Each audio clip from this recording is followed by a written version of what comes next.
My name is Martin, and I am 82 years old, standing now at the far edge of a long and carefully lived life. 6 months ago, I said a final goodbye to a man I had known for over half a century, my dear friend, Arthur. We first met in the autumn of 1965, when I was 24 and managing a small bookstore in Philadelphia. The shop smelled of old paper and quiet hope, the kind of place where lives briefly intersect without knowing why. Arthur walked in one afternoon looking for part-time work, philosophy books tucked under his arm like armor. We were both new to the city, both carrying that particular loneliness of being completely unknown. He got the job, and for the first week we worked in comfortable silence among the shelves. Alphabetizing these thoughts, these forgotten classics, it is a quiet way of learning each other without needing many words. Friday afternoon, the light reminds me that even in despair, there is always a glimpse of the eternal. Do you want to grab a coffee before heading home? That single cup of coffee turned into 56 years of conversation, witness, and shared life. We never had a dramatic story. No grand scenes worthy of cinema or headlines. Ours was the quiet kind of friendship, formed slowly in the spaces between major events. I stood beside him when he married Eleanor in 1968, hands trembling as I held the ring. He stood beside me when I married Clara in 1971, his calm presence steadying my nerves. Our families blended naturally through potluck dinners and backyard barbecues and shared laughter. For decades, we kept one sacred tradition: dinner together every Sunday night. Simple meals, eaten at the same wooden table as our children grew up around us. The conversations were ordinary, yet somehow they became the foundation of everything we were. Work frustrations, parenting worries, and the strange ache of watching time quietly pass.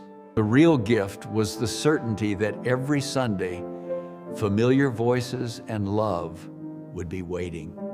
When the bookstore closed in 1978, it felt like losing a limb. We chose different careers after that, but our Sundays remained untouched and sacred. When my mother passed in 1983, Arthur did not offer empty comfort. He arrived with 2 cups of tea and sat with me silently in her blooming garden. He understood that sometimes presence is the only language grief can hear. In 1995, his daughter Sarah fell into a very dark and frightening place. I could see the guilt physically weighing on him, bending his shoulders and shaking his hands. One evening, I reminded him of words he had once given me in my own crisis. We cannot always shield those we love from their necessary storms, I said. Sometimes loving means waiting on the shore, ready when they return. Sarah did return, stronger, sober, and radiant in the life she rebuilt. Watching Arthur see her walk down the aisle remains one of my life's great privileges. Clara left us in 2009 after a long and brutal fight with cancer.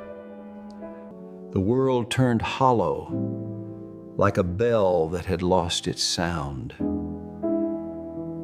And for months, I moved through my home as a ghost among my own furniture. Arthur showed up, not briefly, but faithfully, day after quiet day. He brought soup, sat nearby, and never tried to fix what could not be fixed. A few years later, Eleanor died suddenly from a heart attack. I heard Arthur's voice fracture in a way I never had before. I drove through empty streets and found him staring at her sugar bowl. We sat together until dawn, two old men holding sacred grief without words. After that night, our bond deepened into something even more essential. We began walking together every Wednesday and Friday along the old canal path. We fed ducks, argued gently about books, and complained about aging knees. Those walks became our tether to the world and to ourselves. We went there and it was beautiful, but then, did we remember to lock the door? Did we? I can't remember where we were going. The diagnosis was dementia, the word we had both feared in silence. He feared not death, but the slow fading of who he had been. I told him we would walk this final path together, side by side. The last 6 months were the hardest journey of my life. Some days he was fully present, sharp and familiar as ever. Other days, I was a stranger, trying to offer comfort. Still, I showed up, even when our walks stayed inside his living room.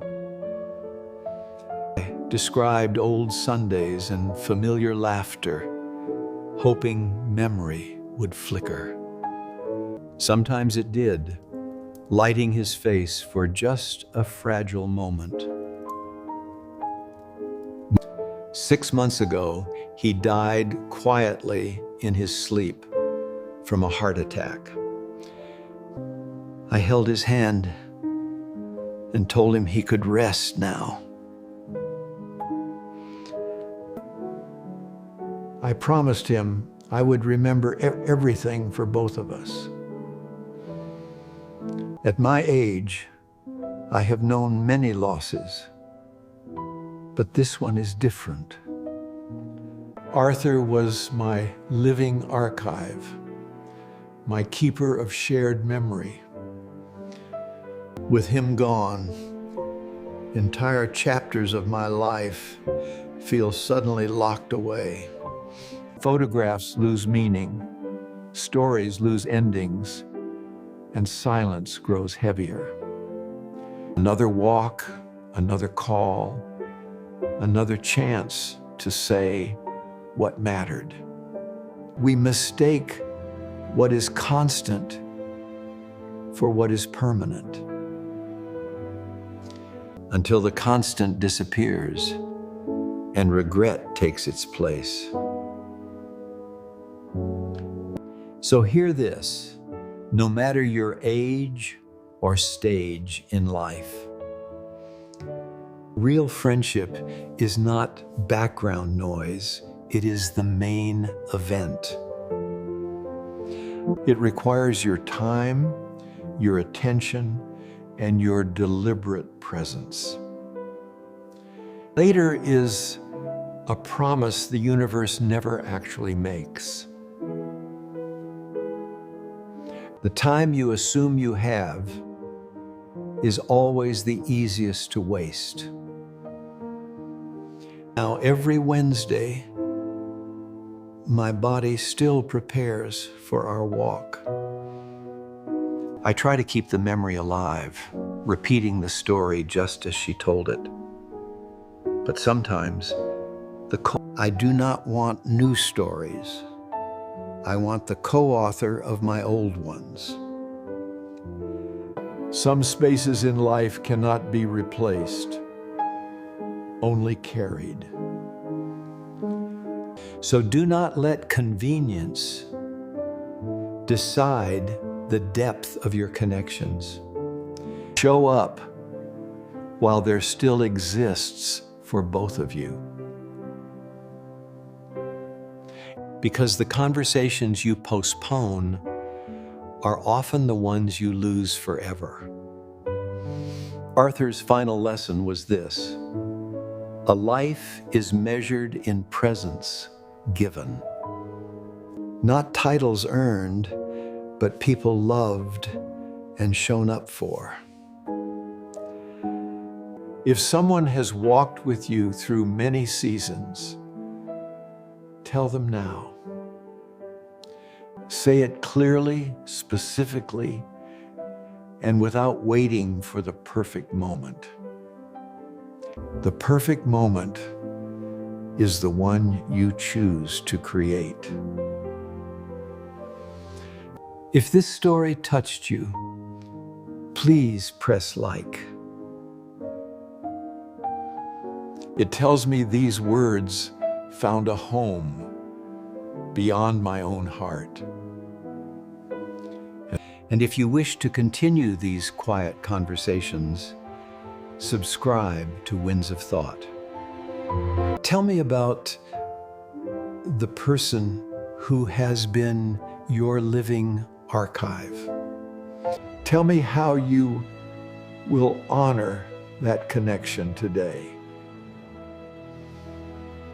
Your stories keep mine company, and they matter more than you know.